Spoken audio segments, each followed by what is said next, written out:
사람이 감당하기 가장 어려운 감정을 외로움이라고 하더라고요. 외로움. 여기 혼자 있는 게 편하신 분들도 있죠?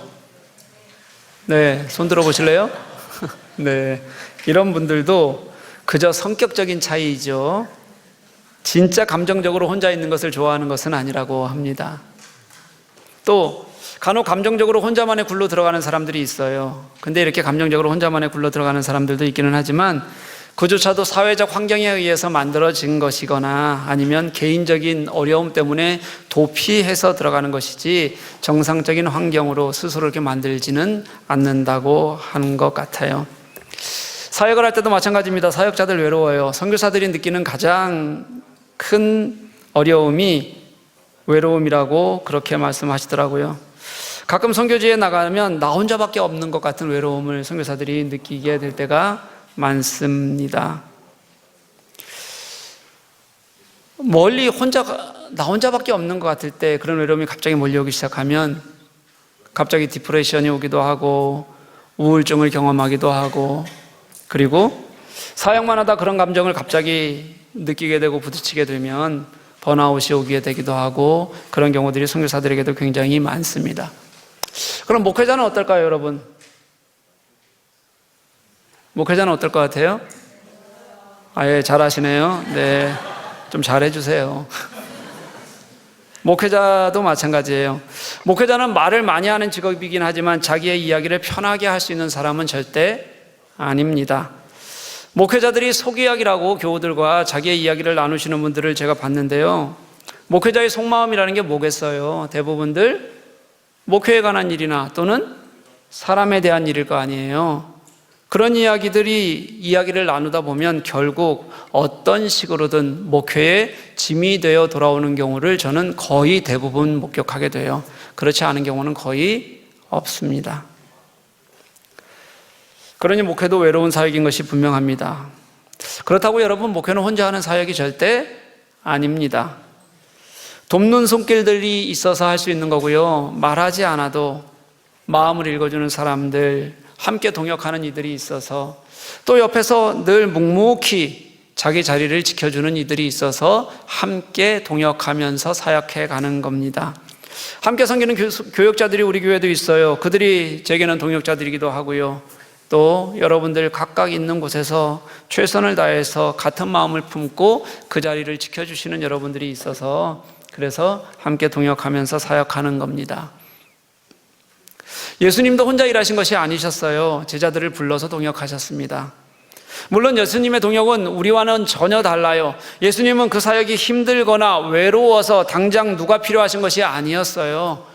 예수님의 사역은 3년의 공생애가 끝난 이후에 그 당신이 하셨던 사역을 제자들에게 위임시키고 훈련시키기 위해서 그들과 함께 동역하셨습니다. 그렇지만 사람을 사용해서 함께 일하셨다는 것에는 동일한 것 같습니다. 오늘 본문은 예수께서 그렇게 제자들을 부르시는 장면입니다. 사역의 정서가 바다에서 산으로 바뀌었습니다. 1장과 2장에서 이미 우리는 예수님께서 5명의 제자들을 부르시는 장면을 이미 말씀 속에서 함께 읽었어요. 그런데도 불구하고 오늘 말씀은 그 사람들 포함해서 12명의 제자를 전체로 한 번에 정리해 주는 형태로 기록을 하고 있습니다. 이 기록에서 마가가 하고 싶은 얘기는 그들의 이름도 중요하지만 그것보다 제자가 무엇인지, 그들의 역할이 무엇인지에 대해서 설명하고 있는 것이 오늘 마가가 우리들에게 주고자 하는 가장 중요한 핵심 말씀인 것 같습니다. 오늘 이 마가가 예수님께서 제자들을 부르시는 이 말씀 속에서 외적인 특징 하나를 먼저 좀 보고 시작하고 싶어요. 오늘 장면은 굉장히 특이합니다. 지금까지 봤을 때는 어땠냐면요, 예수님께서 사역을 하면서 옮기고 계속 무엇인가 자리를 더할수록 군중들이 굉장히 많이 몰려들었어요. 그래서 마가는 이런 표현들을 씁니다. 집 앞이 가득 찼다, 온 마을이 모였다, 그리고 큰 무리가 나왔다, 큰 무리가 모였다, 이런 표현들을 굉장히 많이 써서요, 그 군중들과 함께하는 예수님의 모습을 지금까지는 계속 떠올렸어요. 그런데 오늘 말씀은 그 숫자가 군중에서 확 줄어서 몇 명의 이름을 얘기하고 있냐면 12명의 이름만 남게 되는 겁니다. 여러분, 이게 얼마나 큰 차이이고 이게 얼마나 중요한 것인지에 대해서 오늘 말씀 속에서 우리가 같이 한번 살펴보았으면 좋겠어요.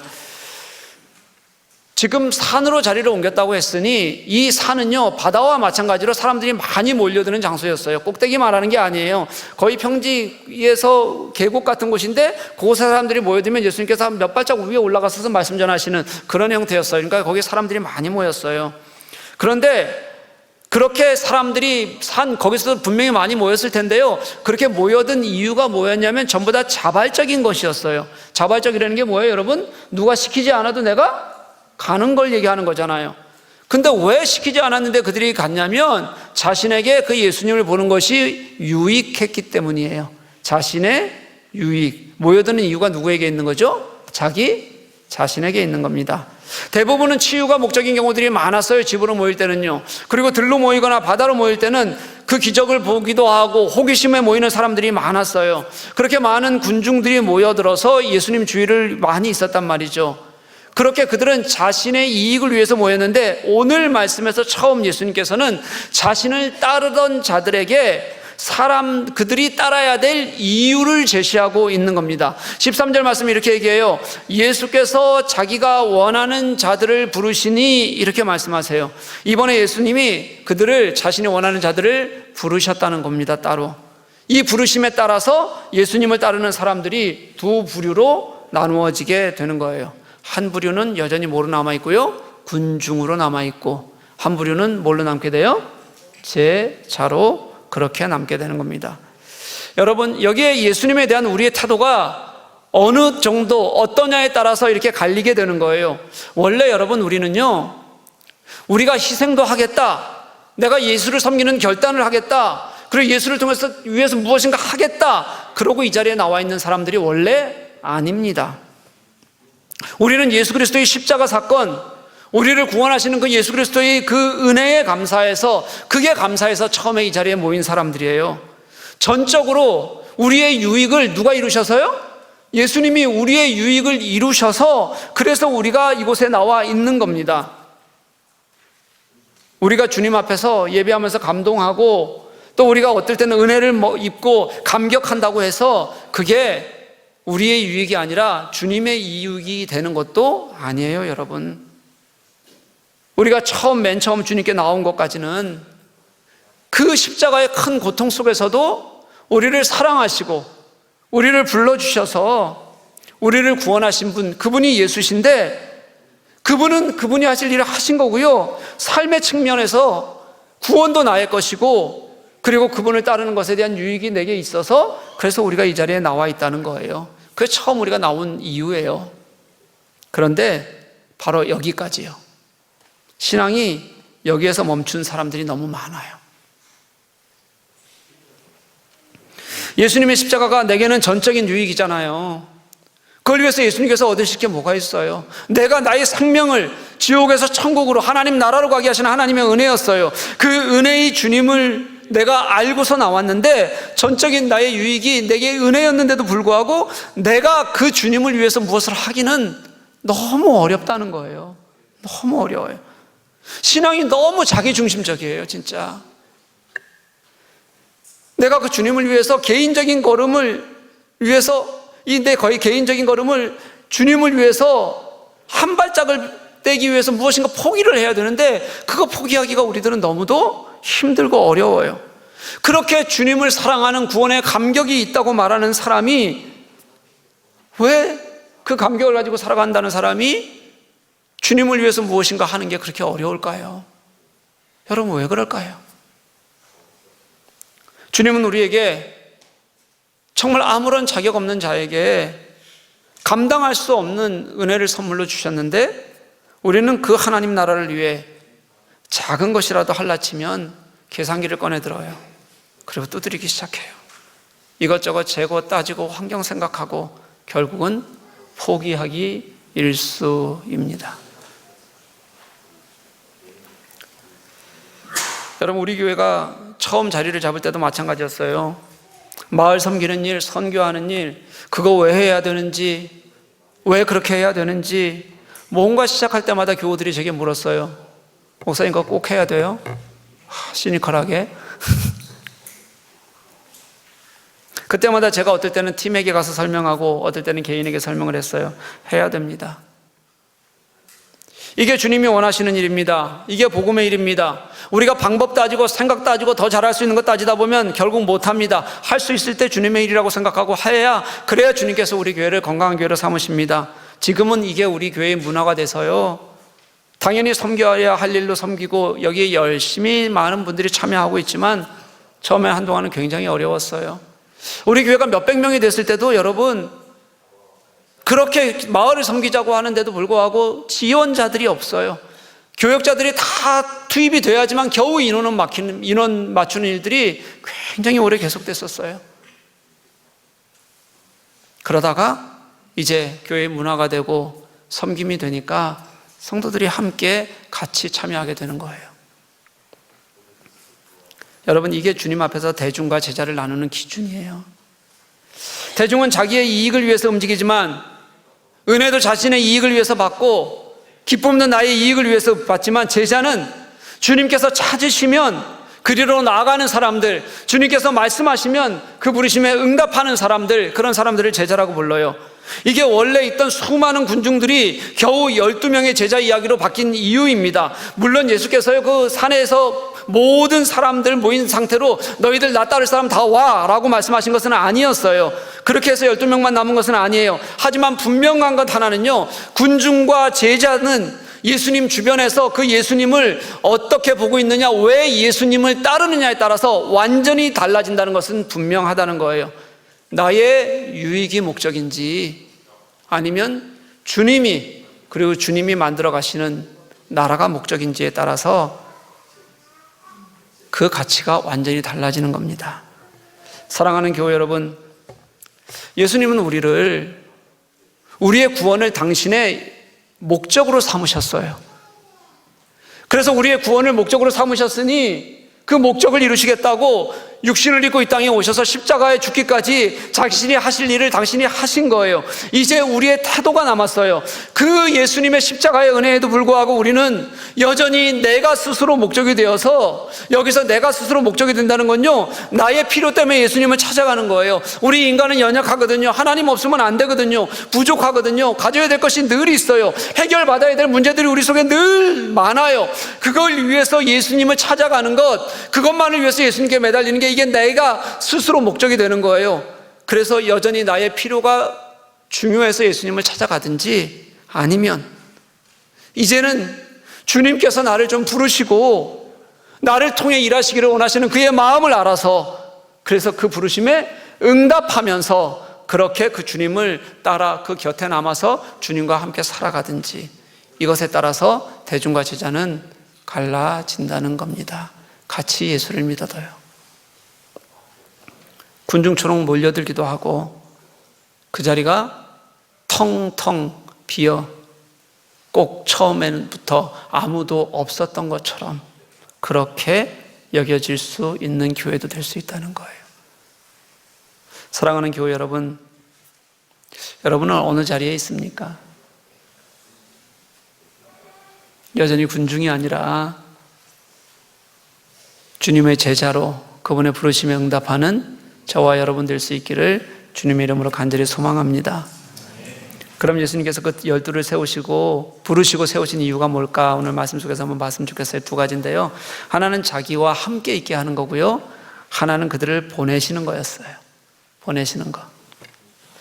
마가는 예수님의 제자가 된다는 것을 오늘 두 가지, 당신과 함께 있게 하실 뿐만 아니라 나가서 당신의 사역을 하게 하시는 것으로 그렇게 말하고 있어요. 원래 여러분, 문자적 의미로 제자와 사도는 많이 달라요. 문자적 의미로 제자는 따르는 자입니다. 사도는 보내심을 받은 자예요. 문자적 의미로 보면 제자는 예수께서 부르셔서 예수님을 더 많이 경험하고 더 알아가고, 그래서 더 깊게 예수님을 알 수 있고 경험하는 사람이에요. 제자가 그래서 따르는 자라니까 예수님을 졸졸졸 쫓아다니다 보니까 그를 경험하지 않을 수가 없는 거예요. 그거에 비해서 사도는 예수님이 부르신 목적에 맞게 응답하는 사람들입니다. 제자는요, 예수께서 계시는 자리를 그대로 의미 있게 여기고 살아가는 사람들이라면, 사도는 세상 속에서 혼자 떨어져 있더라도 그분이 가르치시는 명령을 쫓아서 그대로 살아가기를 결단하는 사람들이에요. 문자적으로는 이렇게 차이가 있는데요, 오늘 마가는 이 두 가지를 섞어서 우리에게 제자도가 무엇인지에 대해서 가르치고 있는 것 같습니다. 제자는 예수 그리스도의 그 부르심과 그리고 그 부르심을 어떻게 살아야 하는가라는 보내고 또 따름이라는 그 긴장 속에서 어떻게 주님 안에서 우리가 그 주님의 가르침을 나의 것으로 만들어 살아갈 것인가, 이것을 온전히 느끼고 깨달으며 살아가는 사람, 이걸 제자라고 그는 부르고 있는 거예요. 첫 번째가 예수님은 그 12명을 자신과 함께 있게 하겠다 이렇게 말씀하셨어요. 모든 제자는 예수님을 경험해야 된다는 겁니다. 여러분, 예수님을 경험해야 제자입니다. 그 예수님을 경험하는 것에는 예수님의 삶이 있어요. 우리가 얘기하는 예수님을 경험한다는 것이 예배 드릴 때 그저 나의 문제를 가지고 나와왔는데 주님께서 거기에 응답 주셨어요. 마음 주셨어요. 그래서 감격했어요. 돌아가면서 오늘 은혜 받았다. 여전히 나의 유익 때문에 주님을 만나고 감격하는 것, 그런 것을 여기서 함께 있게 하겠다는 표현으로 쓰신 것이 아니에요. 여기서 함께 있겠다는 표시, 이것은 주님을 정확히 알라는 겁니다. 그냥 아는 것에 그치는 것이 아니라 그 주님을 정말 제대로 경험하며 살아가자는 거예요. 여러분, 이게 여기 함께 있게 하겠다는 거예요. 주님을 졸졸 쫓아보면 주님의 그 어려운 삶, 힘든 삶도 다 고스란히 우리의 삶 안에 녹아내리게 하겠다는 것이 주님의 마음이었어요. 제자는 당연히 그런 주님을 따라가는 거예요. 군중들과 12제자의 차이가 그겁니다. 여러분, 예수님 주위를 열심히 맴돌았던 그 군중들 있잖아요. 그들도 예수님에 대해서 알았어요. 그렇게 쫓아다니면서 들었는데 왜 모르겠어요? 그분이 무엇을 하시는지 왜 못 들었겠어요? 간혹 그분이 메시아인 것 같아서 그렇게 고백하기도 합니다. 그런데 그들의 근본적인 차이는 뭐냐면, 그 군중들은 예수님과 함께 있지 않았다는 거예요. 이 함께 있다는 말은 삶을 나누는 사이가 되었다는 뜻입니다. 삶을 나누는 공동체가 되었다는 뜻이에요. 그러니까 군중들은 예수님이 살아가시는 삶의 방법을 함께 살 생각이 없었던 사람들이에요. 그에 비해서 제자는 당연히 예수님과 함께 있었다. 예수님의 삶의 방법을 나의 것으로 따랐다는 거예요. 나의 것으로 따랐다. 여러분, 예수님이 승천 이후에 예수님의 제자들이 이제 복음을 전하잖아요. 근데 그들이 복음만 전한 게 아니었어요. 그들이 했던 가장 소중한 일의 첫 번째가 뭐였냐면, 예수께서 가르치시는 삶의 행동 방식을 고스란히 따라 사는 것이었습니다. 저는 초대교회가 그렇게 어려웠어요. 그렇게 핍박이 심했어요. 근데 그런 초대교회가 어떻게 복음의 가치를 그렇게 흔들리지 않고 전파하면서 살 수 있었을까 굉장히 궁금했어요. 그러다가 1세기 그리스도인들의 삶의 모습을 담은 글들을 보니까 이렇게 살면 흔들리지 않겠더라, 이렇게 하는데 어떻게 흔들릴 수 있겠느냐라는 것을 알겠더라고요. 그들이 그렇게 복음을 들고 설 수 있었던 것이 뭐냐면, 예수님이 가르치셨던 삶을 그들의 삶의 형태로 그대로 끌어다가 아무런 거부 없이 받아들이면서 살았어요. 그게 처음 초대교회 사람들이 유무상통, 하나도 내 것이라 여기지 아니하고 다 갖다 놓고 나눠 썼던 그들의 삶의 모습으로 보여졌던 거예요. 여러분, 초대교회 사람들의 모습을 보면서 외부에 있는 사람들이 놀랐던 것이 그거였어요. 뭐냐면, 그렇게 신분적인 차이가 확실하고 명확했잖아요. 신분적인 차이가 로마 시대니까요. 그런데 그런 로마 사회에서 주인이 종을 섬기더라는 거예요. 종의 신분을 가진 사람이 그 종이 그 주인의 식탁에 같이 똑같이 앉더라는 거예요. 거기서 똑같이 성만찬을 하는 거예요. 종이 앉은 그 자리에 주인이 직접 서빙을 하는 거예요. 그 당시 그런 계급 문화 사회에서 그것을 보는 사람들이 얼마나 충격이었겠어요. 여러분, 우리가 생각할 땐 당연히 할 수도 있지 뭐 생각할 수 있죠. 예수님 믿으니까. 근데 당시에 예수라는 것이 제대로 전해지지도 않았고요. 그리고 또 당시 문화 속에서는 그것은 있을 수 없는 일이에요. 그런데 예수 믿는 사람들은 그걸 아무런 거리낌 없이 그렇게 주인이 종을 앉은 자리에서 섬기더라는 거죠. 여러분, 상상할 수 없는 삶의 태도를 변화시켜 가면서 그들은 예수를 믿었다는 거예요. 그게 복음의 원동력이 됐어요. 주님이 가르치신 삶으로 우리가 함께 있으면서 그 주님의 삶이 그 복음의 가치를 더하게 도와줬던 거예요. 저는 왜 현대사회에 복음의 가치가 사라지고 복음의 힘이 사라질까? 주님이 가르치시고 주님이 살자고 하셨던 건 단 하나도 살려고 할 마음이 없는데, 조금만이라도 살려고 그러면 너무 거리끼는데, 조금만 하면 그 다음서부터는 힘이 들어서 미칠 것 같은데, 그가 가르친 복음의 가치가 어떻게 생명력 있게 살아나겠습니까? 저는 불가능하다고 생각해요.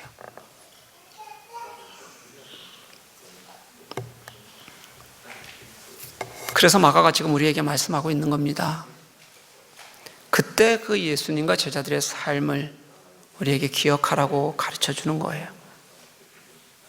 지금 우리에게도 제자가 누구냐 물으면 똑같아야 됩니다. 예수 그리스도께서 사셨던 삶, 그때를 보고 그때를 감격하고 그때를 살기 위해서 내가 작게라도 따르기 위해서 노력하는 사람들, 그런 사람들을 지금도 제자라고 불러야 옳다는 거예요.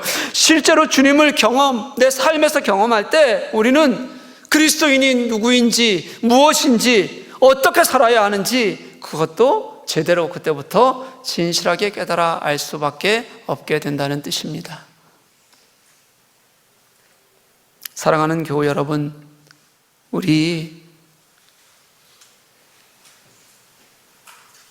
주님이 우리를 위해서 자신의 전부를 하셨다면 우리는 그 주님을 위해서 우리의 시작을 결단하는 저와 여러분 될 수 있기를 간절히 소망합니다. 그렇게 제자의 출발이 예수와 함께 있는 것이라면요, 예수의 명령에 반응하는 것이 사도성이에요. 교회 공동체는 사도성이 지켜지는 곳이어야 해요. 예수님과 떨어져 있거나 예수님의 명령에 반응하지 않으면 교회 공동체 아닙니다. 그건 교회 아니에요. 교회 모이기는 하는데 주님의 가르침을 살려고 하지 않으면 그건 교회 아닙니다. 우리 시대에는 더 이상 사도라는 이름을 잘 쓰지는 않고 제자란 말만 써요. 사도라는 말 잘못 쓰면 이단되기 십상입니다. 그러니까 우리는 제자로 하십시다. 그런데 현대교회에서는 이 제자라는 기능에 이미 사도성, 오늘 말씀에서 가르치는 사도성이 다 들어있는 겁니다. 부름받은 자들이 어떻게 예수와 함께 결합되고 그를 경험하고 그 예수의 삶을 세상으로 가지고 나가서 살아가느냐에 따라서 교회는 달라지게 되어져 있습니다. 그것으로 교회는 하나님의 교회인지 아닌지가 증명되는 겁니다. 그럼 군중이 아닌 제자라면 무엇을 해야 될까요? 오늘 말씀에 가르치는 것을 한마디로 얘기하면 복음을 전파하고 사람을 섬기는 겁니다. 여러분, 사도성의 핵심이 사람이에요. 예수님이 제자들과 함께 3년이나 함께 있으면서 그들과 같이 살아내셨던 것은 그들을 세상으로 보내기 위해서였어요. 그리스도인들은 교회에 머물러 있는 사람들은 아닙니다. 교회는 그렇게 오래 머물러 있으면서 은혜 받는다고 하면서 주님이 부르신 이유인 세상으로 나가지 않는 것은 합당하지 않습니다. 세상으로 나가야, 그래야 그게 교회의 부르심에 합당하게 깨닫고 아는 사람들인 겁니다. 우리 교회가 마을을 섬기고 선교를 하는 것이 저는 세상으로 보냄을 받은 우리의 사명을 다하는 일이라고 생각하고 그렇게 우리 교회를 섬겨가는 겁니다. 우리가 세상에서 주님의 일을 해나가는 겁니다. 세상에 가서 해야 될 일이 뭐냐면요, 오늘 말씀을 보니까 전도도 하고 치유도 하게 하셨다, 그런 능력을 주셨다, 이렇게 얘기해요. 예수님 당시에 여러분, 치유가 굉장히 중요한 사역이었어요. 치유, 그냥 예수님은 다니시면서 그리고 제자들에게도 동일한 능력을 주셔서 너무 아픈 사람들이 많았을 때 그들에게 치유하는 일들을 주님께서는 보여주셨어요. 우리도 가서 치유해야죠. 손만 얹으면 사람이 나아야죠. 그렇죠? 안 될 것 같아요? 대신에 여러분들은 뭘 할 수 있어요? 기도만 해요? 나가야 된다니까 기도만 하실 거예요 또? 예, 약을 사서 그에게 주면 돼요. 여러분 손에 능력이 없으면 기도하면서 약을 사서 그에게 주면 돼요. 그걸 우리는 섬김이라고 얘기해요. 섬김. 나가서 복음을 전파해라, 나가서 섬겨라, 이게 예수께서 제자들을 불러서 함께 하신 이유예요. 어차피 3년 후면 예수님은 이 땅을 떠나실 텐데 뭐하러 3년 동안 그들을 불러서 고생시키겠어요. 예수님이 안 계신 그때에 그 세상에서 예수께서 우리를 위해서 하셨던 일, 예수께서 수많은 생명을 위하여 하셨던 일, 그 일을, 복음을 전파하고 세상을 섬기는 일을 하게 하시려고 그들을 모아서 함께 있게 하셨던 거였어요. 그렇게 제자들을 불러주셨다면 지금 우리를 불러주신 이유도 동일합니다. 우리도 그 제자들이기 때문에 다르지 않다는 거예요. 나만을 위해서가 아니라 수많은 생명들을 어떻게 살릴 것인지, 어려운 곳에 있는 이들을 어떻게 보듬어 안을 것인지를 우리들에게 하게 하시려고 주님께서 우리를 불러주셨어요. 그래서 우리를 먼저 불러주신 겁니다. 그게 이유예요. 그게 예수님의 십자가의 이유예요. 혹시 여러분 이미 돌아가신 분인데 백기환 선생이라고 아세요? 이분이 주장한 노나매기 세상이라는 게 있어요. 뭐 우리 젊은 친구들은 하나도 모를 겁니다. 그렇죠? 알아요? 네, 이름조차 들어본 적이 없겠죠. 40대 이상은 조금 알 것 같기는 한데요. 40대 손 들어보시고 알아요? 뭐 50대는 100% 알고요. 네. 노나매기 세상, 이게 순우리말이에요. 순우리말. 이게 성경이 가르치는 세상과 굉장히 많이 닮아 있어요. 이런 뜻입니다. 잘 들어보세요. 나도 일하고 너도 일하고, 그래서 나도 잘 살고 너도 잘 살되 올바로 잘 사는 세상, 그게 노나매기예요. 같이 일하자, 열심히 일하자, 놀자는 거 아니에요, 여러분? 그리고 다 같이 잘 살자. 근데 그 다 같이 잘 사는 것이 그저 돈만 많은 세상에서 편안하게 사는 것이 아니라 모두가 올바로 사는 세상, 이게 여러분 하나님께서 가르치신 정의로운 세상 아닙니까? 이게 하나님 나라 아니에요? 여기에 뭐만 더해지냐면요, 이 노나매기에 하나님의 생명이 더해지고 복음이 더해지고, 그러면 그게 성경이 말하는 하나님 나라와 너무도 닮았다는 생각이 들었어요. 여러분, 우리가 같은 복음으로 생명을 사랑해 가면서 내가 이 땅을 살고 있는 것이 같이 주님의 복음 때문에 잘 살기를 소망하는 것, 이걸 삶으로 살아가느냐 그렇지 않느냐에 따라서 군중과 제자가 분명하게 구별되고 나뉘는 게예요. 사랑하는 교우 여러분, 이제 우리 군중이 아니라 제자가 될 수 있기를 간절히 소망합니다. 우리가 복음의 일을 하는 거요, 다 주님의 제자가 되자고 하는 일입니다. 우리 교회 지금 9월부터 11월까지 쭉 계획 나와 있고, 12월 계획 아직 안 나와 있지만 이제 12월은 우리가 대림절이라 그래서 12월까지 마찬가지로 온 모든 것들이 생명을 사랑하는 일, 그리고 지역을 섬기는 일에 우리 모든 4개월을 다 쏟을 거예요. 여러분, 이웃 초청 예배 이미 드렸어요. 해외 비전 트립 우리 지금 3군데 지금 아직도 남아 있어요. 여러분, 그리고 마을 섬기는 일도 계속됩니다. 카카에서도 도와야 되고요. 그리고 독일 교회와 함께 식목 행사도 해야 돼요. 여러분, 양로원 음악회 지금 준비하고 있어요. 그리고 우리 해외 선교사 자녀학교 우리 아이들 섬기는 거, 얼마 전에는 BFA 아이들 섬겼고요. 그리고 또 다른 아이들이 또 우리 교회로 또 올 거예요. 다 섬길 겁니다, 여러분. 그리고 대림절이 되면 우리끼리 예수님 오신다고 좋아하는 것이 아니라 어떻게 주위의 사람들과 함께 기뻐하면서 그들을 섬길 수 있을까 고민하면서 살아갈 거예요, 여러분. 이게 저는 주님께서 우리에게 보내셔서 하게 하시는 주님의 역사라고 믿습니다. 하나라도 여러분 기쁨 가운데 동참하면 좋겠어요. 그 첫 번째가 지금 이제 다시 눈앞에, 지나간 것은 지나가고 눈앞에 와 있는 것이 쿠바와 라오스 비전 트립입니다.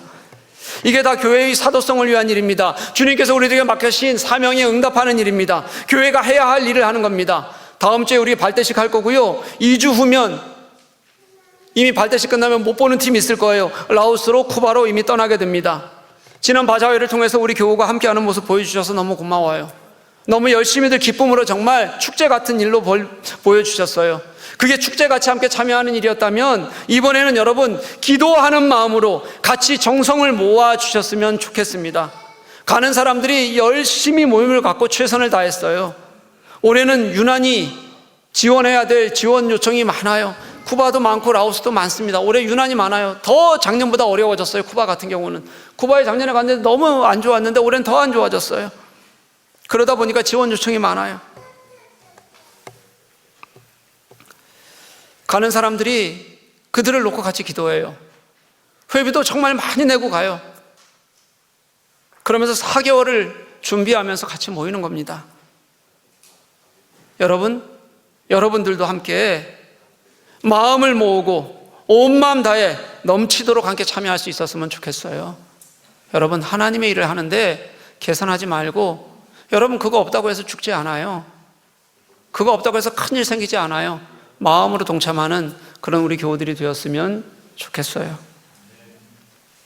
저는 선교지에 갈 때마다 우리의 무엇인가로 그들과 함께 한다는 것이 얼마나 감사한지를 늘 느껴요.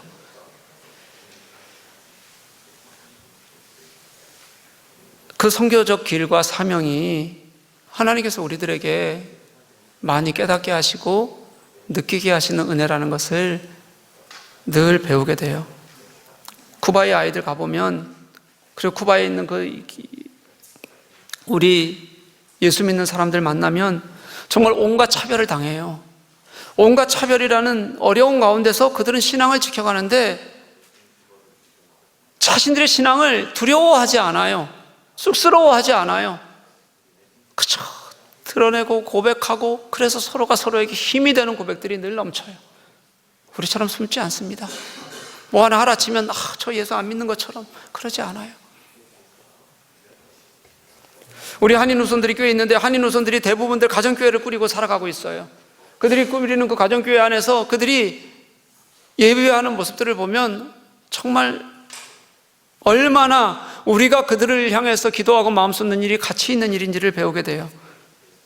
그것을 위해서 예수님께서는 십자가에서 우리를 부르셨어요. 라오스 초등학교 아이들을 우리가 만나게 되는데요, 라오스 가면 그 아이들 한 650명 만나요. 이번에 새 학교를 가요. 새 학교에서 650명의 아이들을 만나요. 정말 열악한 가운데 공부하는 아이들을 보면 마음이 아픕니다. 화장실이 너무 열악해서 이번에 우리가 화장실 하나 지어줘야 되고요, 그 다음에 지어준 학교인데도 금방 양철 지붕이 비가 새서 이번에 우리에게 양철 지붕 좀 수리해 줬으면 좋겠다는 요청이 또 들어왔어요. 가서 우리가 도와줄 거예요. 유치원 벽치를 해야 되고요, 그리고 650명 아이들과 즐겁게 놀아주다 올 겁니다. 정말 열악한 가운데 공부하는 아이들 생각하면 마음이 아픈데 그 아이들의 눈망울 보잖아요. 그러면 하나님이 이 아이들을 이렇게 사랑하시는구나, 그 아이들이 얼마나 사랑스러운지 그 아이들과 함께 주님의 복음 이야기를 하고 싶어지는 마음을 어쩔 수가 없어요.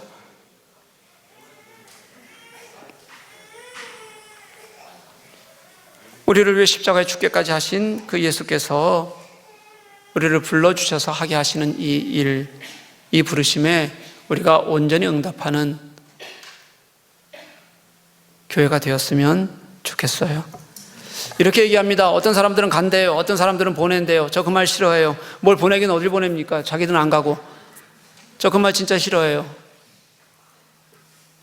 뭐 자꾸 가기 싫으니까 보낸대요, 자기는. 우리 보내는 선교사, 이거 우리 선교팀에서 만들어가지고 우리 말고 어디 선교사들이 자주 쓰는데 저 굉장히 싫어해요, 그 말. 그 말 대신에 이렇게 표현해보면 어떨까요? 누가 가든 누가 함께 마음 쓰고 기도하든 우리 교우가 온 마음 다해 함께하는 사역이라고 표현해보면 어떨까요? 함께 마음을 다하고 해도 늘 벅차요. 늘 모자라요. 누군가는 가고 누군가는 보내는 것이 아니라 여기 있는 누군가가 서로가 서로를 보면서 우리가 그렇게 하나님의 부르심에 응답하는 교회, 그런 공동체로 서 있다. 우리는 어디에 있건 같이 가는 거다. 이런 마음으로 예수 그리스도의 부르심에 함께 응답하는 저와 여러분이 되었으면 좋겠습니다. 사랑하는 교회 여러분, 그때 우리가 함께 어떤 일이든지 내가 그 현장에 있든 없든 같이 가슴 뛰는 경험을 하게 될 겁니다. 사랑하는 교회 여러분, 우리 군중이 되지 마십시다. 아니었으면 좋겠어요. 더 이상 우리가 군중으로 그냥 머물러 있다 돌아가는 사람들 아니었으면 좋겠어요. 함께 초대교회 그들이 그랬듯이 실제로 주님을 경험하고 주님의 삶을 따라가면서 그 가르침을, 그분의 명령을 소명으로 여겨서 세상으로 우리의 삶을 넓혀가는 저와 여러분 될 수 있기를 주님의 이름으로 간절히 축복합니다.